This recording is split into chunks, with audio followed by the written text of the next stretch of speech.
lovely man, and I will miss him very much.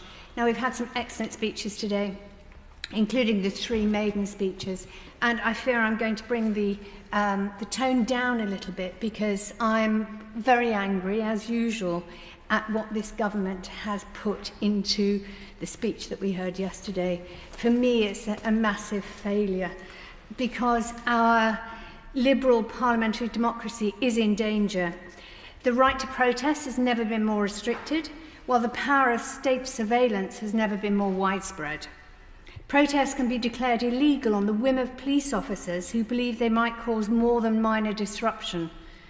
A woman in a bright floral dress can be handcuffed at Ascot for possessing nail glue in her makeup bag, and tourists or passers-by can be stopped and searched if a protest occurs near to them. And you can be arrested for reminding juries of their right to act on their conscience, a right that is actually outlined on a plaque inside the Old Bailey.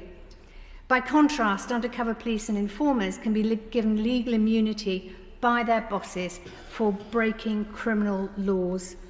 Our police are also replicating the widespread adoption of facial recognition by authorities in Russia and China without any democratic safeguards on this public identity parade.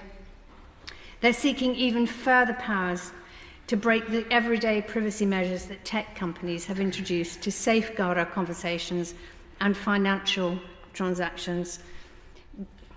Look at the government plans to actually spy on the bank accounts of those receiving benefits, whether they're working poor or disabled or doing their best as a carer. It really is a new low in this government's constant vile behaviour. Never in our history has the government intruded on the privacy of anyone's bank account without a very good reason, and now we're treating all people on benefits as potential criminals. If MPs think this is a good idea, then why don't we ask them to go first? With all the cases of corruption, second jobs and undeclared incomes, would MPs be okay if the banks had the ability to raise red flags on their accounts? That does seem to make sense, doesn't it? Just test the system before we use it on other people. And so after 13 years of Tory Britain, you can spend 3 years in prison for erecting a climate crisis banner above a bridge, while violent men and sexual predators are quietly fast-tracked for release to help with prison overcrowding. But of course, we all know who aren't facing jail time. The water company's CEOs who fleeced customers for billions of pounds, filled our rivers with sewage, and are now asking for our bills to go up so they can take even more of our money.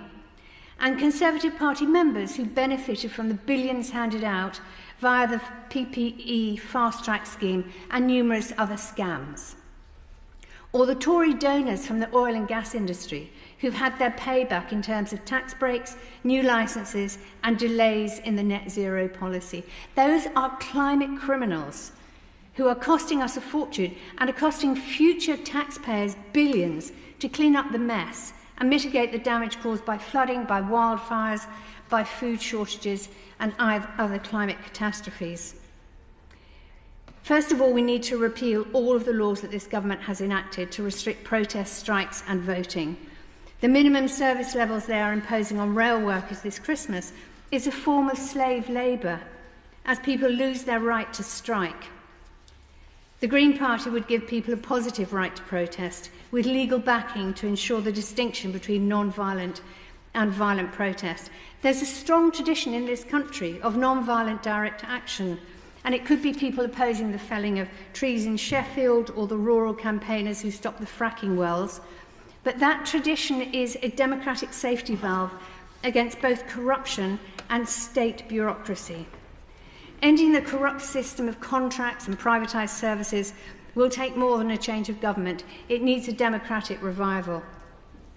Civil liberties are not a side issue in bigger policy debates. They can shape those debates.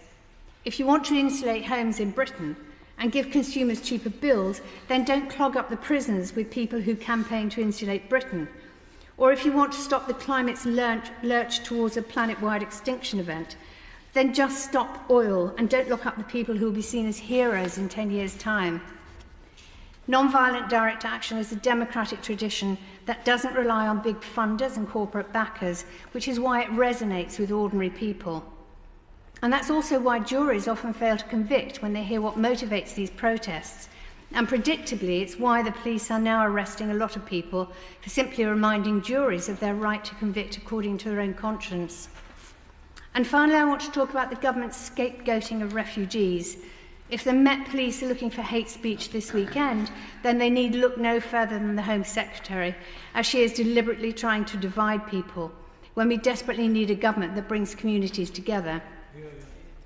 Not content with a broken country where everything has stopped working properly, we have a Home Secretary aiming to break the bonds of shared humanity between people.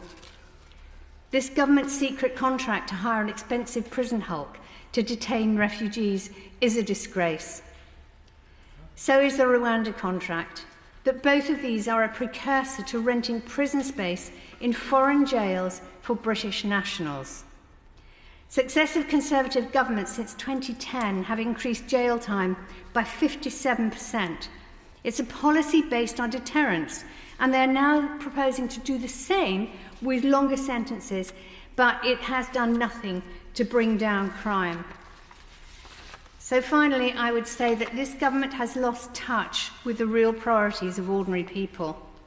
The sooner we can have a general election, the sooner we can get on with the job of fixing broken Britain and solving the climate emergency. My Lords, I'd first